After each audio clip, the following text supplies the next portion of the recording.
Bonjour à tous, bonjour Xavier Bertrand. Bonjour. Merci d'être avec nous ce matin sur LCI, dernier jour de campagne et dimanche 20h exactement. Les jeux seront faits, bien sûr, à suivre sur LCI. Pour le premier tour, dans les sondages, vous virez en tête légèrement, pour l'instant, selon le dernier IFOP pour LCI, RTL et également le Figaro. Le second tour, on y viendra tout à l'heure. Je reviens sur une des singularités de votre campagne, Xavier Bertrand. Si vous gagnez, vous partez, puisque vous tenterez d'aller à l'Élysée. Si vous perdez, vous partez. Dans les deux cas, vous partez. Dans le fond, pour les électeurs de la région, que vous gagniez ou que vous perdiez, quelle est la différence ? Mais vous oubliez autre chose, hein. C'est que je me présente aussi à la région pour la diriger. Et dans un an, ce sont les Français qui décideront si oui ou non ils veulent que je sois leur président de la République. Et si tel n'est pas le cas, je continuerai à me consacrer à ma région. À ma région. Oui. Mais vous savez, qu'est-ce qu'on me reproche ? D'être clair ? De dire la vérité, d'être totalement transparent, j'accepte ce reproche. Il y en a tellement en politique qui nous voient, qui ne disent pas les choses. Je dis les choses. Et je vois dans cette campagne, les gens que je rencontre me disent, au moins vous avez été clair, et ils s'aperçoivent que c'est la même campagne, la même logique. Le Conseil régional. Vous dites même, et d'ailleurs vous la nationalisez aussi cette campagne, vous dites dans le Figaro Magazine ce week-end, c'est une élection à 4 tours. Oui. C'est la même élection. Bien sûr. Donc vous courez 2 lièvres à la fois. Non, c'est la même élection, c'est pas 2 lièvres, c'est la même élection.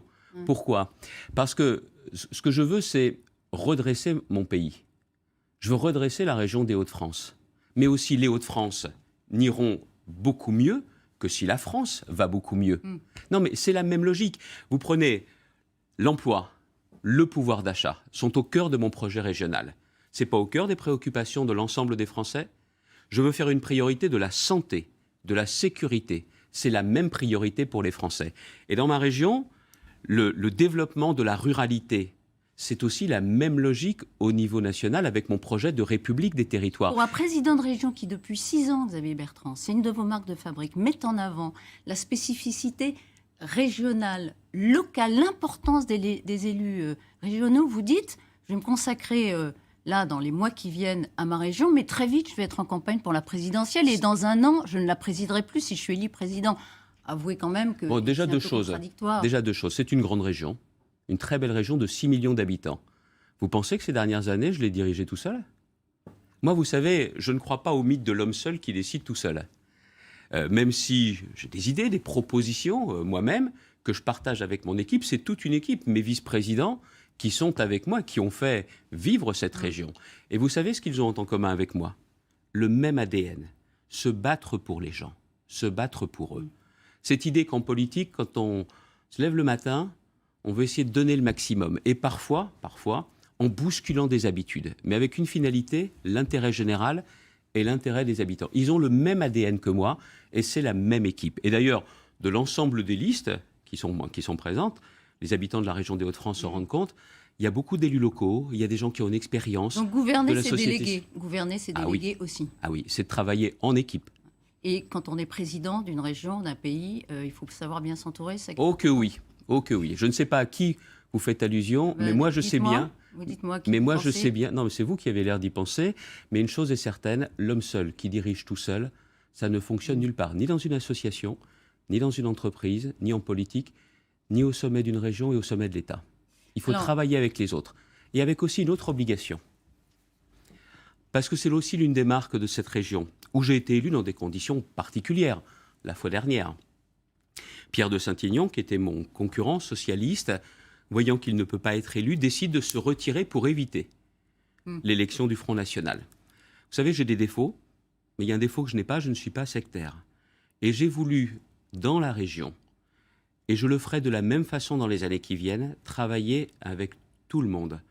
Parce que dans cette société si difficile, si violente, qui a besoin d'apaisement, vous devez avoir vos idées, vos convictions, mais vous ne devez pas oublier une chose, le respect des autres. Et si vous voulez et le respect de ceux qui ne pensent pas comme vous. Xavier Bertrand, dans votre logique, au second tour, si vous avez besoin de rassembler au maximum pour affronter l'adversaire Sébastien Chenu du RN, pourquoi ne pas ouvrir vos listes à d'autres ? Parce qu'il y a une chose que je vous ai dit tout à l'heure, que je vous redis très clairement. Il faut être clair et il faut être droit. La clarté, ça sera la pas même la fermeture, forcément. Ça sera la même liste et le même projet au premier et au deuxième tour. Au premier et au deuxième tour. C'est quand vous commencez les manœuvres, les magouilles, la tambouille, que les gens se disent. Mais la rassembler, politique... c'est pas magouiller, rassembler. Rassembler, c'est... Qu'est-ce que j'ai fait là aujourd'hui? Dans ma liste, il y a des gens qui sont dans les partis politiques, il y a des gens qui n'y sont pas. Je les ai rassemblés. Tiens, j'ai rassemblé sur ma liste des responsables d'entreprises, d'entrepreneurs et aussi des ouvriers, des dockers. C'est-à-dire que j'ai rassemblé depuis le début des gens qui sont aussi, qui viennent d'horizons très différents.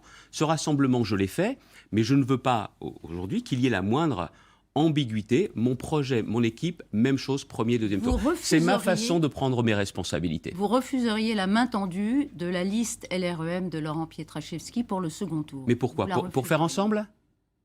Pour faire une liste ensemble? Pour faire plus fort face au RN. Non mais attendez. Vous voulez battre le RN à tout coup ou pas? À tout prix ou pas? Depuis 1998, je suis certainement l'adversaire numéro 1 du Front National. En 2012, M. Le Pen m'avait placé sur la liste noire des députés qu'il fallait faire battre à tout prix. Il avait même appelé à voter socialiste pour me faire battre. Ils n'ont pas réussi. Et on l'avait vu en 2015 et on le voit encore. Et pourquoi je combats le Front National comme cela? Et pourquoi j'ai l'impression parfois d'être un peu seul à combattre le Front National? Le Front National profite des malheurs des Français. Jamais il ne cherchera à résoudre les problèmes des Français. Attendez, je veux terminer sur ce point. Parce que c'est important et j'ai le sentiment aujourd'hui que beaucoup ont baissé les bras face au Front National. Comme si les dirigeants du Front National étaient des dirigeants comme les autres. Vous prenez beaucoup de soin à dire Front National et jamais Rassemblement National. Parce que rien n'a changé. On veut nous faire croire qu'on a changé l'enseigne, la vitrine. Même pas besoin d'aller dans l'arrière-boutique du Front National pour voir que rien n'a changé. L'amalgame, les mensonges, les méthodes de l'extrême droite et surtout zéro proposition sérieuse. Au final, le Front National, c'est le thermomètre des malheurs des Français. Et la fille est comme le père, Jean-Marie Le Pen? Évidemment. Mais ce sont exactement les mêmes. Et maintenant, je vais jusqu'au bout. Dans la région, vous avez parlé des sondages tout à l'heure. Voilà 5 ans, le Front National était donné à 41%. Il a fait 41% au premier tour. On parle de la présidentielle? Non, on parle des élections régionales. Aujourd'hui, les sondages, parce qu'on en parle beaucoup, ne faisons pas comme s'ils n'existaient pas, le Front National est donné à 33%. Il a progressé ou il a reculé? Et en ce qui me concerne, avec mes amis, nous étions à un peu moins de 25%. On le rappelle, oui, non, mais un autre profil de candidat, on le rappelle? C'est-à-dire? Marine Le Pen? Oui, d'ailleurs, pourquoi elle n'est pas là? Si vraiment le Front National pensait qu'il pouvait avoir toutes ses chances de gagner la région, pourquoi elle s'est planquée? Pourquoi elle est partie? Posez-lui la question. Mais vous, posez-lui la question. Forcément, si vous posez la Parce question. Que tout simplement, c'est une question de courage. Elle n'a pas eu le courage de se présenter. Là, elle est aujourd'hui candidate aux élections cantonales dans le canton d'Hénin-Beaumont. Oh, bon sang, quel risque il y a, hein? Quel risque il y a. Vous savez, si Marine Le Pen ne s'est pas présentée elle-même à ces élections régionales, c'est qu'il y a une raison. Et je veux juste vous montrer une chose. C'est que dans la région, les grands projets de Canal Seine-Nord-Europe et des dizaines de milliers d'emplois, le Front National, parti, s'est abstenu, n'en voulait pas de ce projet. Quand il y a des grands projets économiques, ils ne votent pas. Donc ça veut dire que si vous voulez sortir les gens de leur malheur, il faut faire ce que nous avons fait. Quand vous faites reculer le chômage, il y a moins de gens dans la misère. Quand vous réglez avec Natacha Bouchard le problème de la jungle de Calais, en obtenant de Bernard Cazeneuve l'évacuation de la jungle, il y a moins de raisons d'être en colère. Le vrai rôle des politiques n'est pas de faire semblant de s'attaquer au Front National, c'est de s'attaquer aux causes du malheur des gens. C'est ce que j'ai fait depuis le début de mon engagement politique et c'est ce que je continuerai à faire en dénonçant qui ils sont. Pourquoi alors, puisque vous dites tout ça, pourquoi prendre le risque de perdre sans la majorité présidentielle alors que précisément vous nous l'expliquez? Une nouvelle fois. Pourquoi? Une nouvelle fois. Pourquoi? Pas de tambouille et pas de magouille. Nous n'avons pas le même projet de société. Moi, vous savez, je suis dans une région, la République En Marche, je suis dans une région où il y a des gens qui vont bien et où il y a des gens qui vont pas bien. Il y a des gens qui habitent le cœur de l'île, qui est une très belle ville, et il y a des gens qui habitent dans la ruralité. Et moi, je m'occupe de tous. Je ne m'occupe pas des uns en oubliant les autres. La France n'ira bien que quand ceux qui ne vont pas bien n'iront pas mieux. Voilà. C'est aussi pour cela que nous avons décidé, depuis 5 ans, d'aider notamment ceux qui ont des problèmes de pouvoir d'achat et qui travaillent. Ceux qui travaillent, je ne les oublie pas. Vous prenez dans la région votre voiture pour aller travailler, nous vous aidons financièrement. Quelqu'un me disait l'autre jour, Monsieur Bertrand, C'est la première fois depuis 16 ans que je suis aidé avec votre aide au transport. Pourquoi ? Parce que comme je travaillais, je n'ai jamais été aidé. C'est pas normal qu'il me dise ça. C'est pas normal qu'il n'ait jamais été aidé. Et là, nous allons aider les jeunes qui ont besoin de passer leur permis en finançant 90% du prix du permis. Le permis de conduire, c'est devenu un impôt qui ne dit pas son nom, que beaucoup de familles ne peuvent pas payer. L'aide à la mutuelle, le pouvoir d'achat toujours. L'aide à la mutuelle pour les seniors, pour les apprentis, pour les étudiants. La région va aussi financer une part de leur mutuelle santé. C'est du concret et c'est une façon de les aider dans leur pouvoir d'achat. Ce qu'on a surtout entendu, pas seulement d'ailleurs dans les Hauts-de-France, c'est le thème de la sécurité dans cette campagne. Et on rappelle toujours que la sécurité n'est pas une compétence à proprement parler de la région. Donc le maître par exemple, vous ne pouvez pas recruter, vous n'avez pas le droit, là, les présidents de région, des policiers armés. Donc mettre ça en avant. C'est dommage que cette compétence ne soit pas reconnue. Le faire à ce stade, est-ce que c'est quoi, de l'électoralisme ? Alors déjà, la première des choses, c'est que je n'ai pas attendu aujourd'hui. Nous avons équipé un grand nombre de nos gares en caméras de vidéoprotection. Nous avons recruté, c'est pas nous qui avons payé la police ferroviaire, qui est sous la responsabilité de la SNCF. Nous avons également passé des conventions avec la gendarmerie nationale pour que des réservistes, il y a eu des centaines de patrouilles, soient à bord des trains. Et dans les lycées, notamment aux abords des lycées, on a renforcé la vidéoprotection. Donc ce n'est pas ce matin que je me réveille en disant il faut que je fasse quelque chose. On l'a fait dans nos compétences. Est-ce que vous voulez plus de compétences ? Oui, je veux plus. Donc il faut dépouiller l'État d'une certaine compétence pour les transférer à la région ? Je n'ai jamais dit qu'il fallait faire à la place. Là, vous avez raison. C'est que la sécurité, c'est avant tout la compétence de l'État. Oui. Et qu'il serait temps qu'en matière de sécurité, surtout de réponse pénale, l'État réponde enfin présent. Pourquoi aujourd'hui j'en parle davantage ? Parce que la situation de 2021 n'est pas la situation de 2015. On voit aujourd'hui l'explosion de la violence dans notre pays. Et je pense qu'aujourd'hui, l'État doit faire beaucoup plus et beaucoup mieux, mais l'ensemble des collectivités doivent aussi s'engager pour que les Français vivent à nouveau en sécurité. Est-ce qu'il faudrait que les présidents de région puissent recruter les policiers armés ? Oui, et je vais plus loin. C'est que même sans attendre ce changement de compétences, nous allons nous financer des équipements de vidéoprotection pour l'ensemble des communes, y compris les communes rurales. Je ne veux pas que la délinquance se déplace dans les communes rurales. Toutes les communes des Hauts-de-France qui souhaiteront effectivement installer des caméras de vidéoprotection se verront financer... Vous les financez à 100%? Non, pas à 100%. On va financer, si l'État est là, 3/3, les communes, l'État, la région, et si l'État est aux abonnés absents, ce sera 50%, 50%. 50% la commune, 50% la région. Et je vois dans cette campagne les réactions des élus qui nous disent, nous-mêmes, à la campagne, on ne veut pas connaître la même délinquance qu'en milieu urbain. Je veux que partout, on soit protégé dans ma région. Et il faudrait d'ailleurs que chacun ait bien conscience que la sécurité est la première des libertés et que ceux qui sont le plus frappés par l'insécurité, ce sont les milieux les plus modestes. Encore une fois, je vous disais, il y a des gens qui vont bien, il y a des gens qui ne vont pas bien. On s'occupe des deux. Il y a des moments chauds dans cette campagne. On l'a vu encore ce week-end avec notamment le garde des Sceaux, tête de liste départementale dans la région pour la majorité, prise à partie par François Ruffin, puis par le candidat RN Damien Rieu, à Péronne, Damien Rieu qui l'a traité de pitbull. Il a eu raison, le garde des Sceaux, de batailler pied à pied. Il se mouille dans cette campagne, il y va, il affronte, il argumente. Qu'il y aille dans ses fonctions déjà de garde des Sceaux, à fond et à 100%, comme vous le disiez. Maintenant, je vais vous dire une chose sur ces événements de campagne. Il y a un vent mauvais qui souffle dans notre pays, un vent mauvais. L'autorité n'est plus respectée à aucun moment. Il n'est pas possible, il n'est pas pensable qu'un président de la République soit giflé comme ça a été le cas d'Emmanuel Macron il y a quelques jours. Mais si vous voulez qu'il y ait le respect de l'autorité, il faut aussi qu'il y ait du respect entre les uns et les autres, entre les candidats. Regardez ce qui est en train de... Qui ne respecte pas regardez le spectacle de ce week-end, vous-même vous en avez parlé. Le combat d'idées, ce n'est pas le combat tout court. Et je pense que les responsables politiques doivent aussi donner l'exemple. Mais alors, par exemple... On n'est pas dans une foire d'empoigne.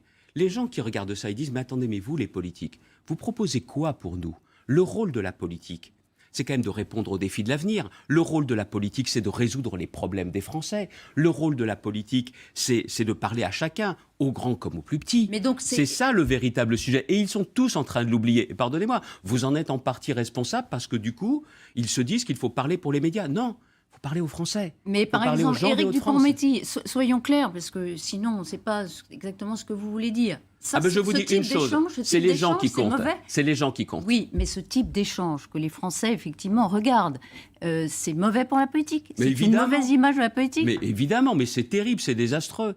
Mais encore une fois, ils ne comprennent pas que le problème, c'est pas que les politiques parlent aux politiques, c'est qu'on échange des arguments, c'est qu'on présente une vision de la société, des projets, et que les Français puissent se dire, voilà qui je choisis. Vous savez, c'est ça l'essence de la politique. Et encore une fois, nous verrons les 20 et 27 juin qui l'emportera. Mais je pense que si je réussis avec mes amis à convaincre, ça veut dire que la politique n'est pas finie. Quand elle s'occupe de l'intérêt général et quand elle pense aux gens. L'image d'une certaine politique, c'est vous ? Écoutez, j'ai été en première ligne, il me semble, en 2015, face au Front National, face au risque du Front National. Et aujourd'hui, si il y a cette confiance, ça voudra dire que j'ai eu en tête l'intérêt général et l'intérêt des gens des Hauts-de-France. Emmanuel Macron a demandé à Éric Dupond-Moretti d'aller au combat contre vous. Ça semble évident pour tout le monde.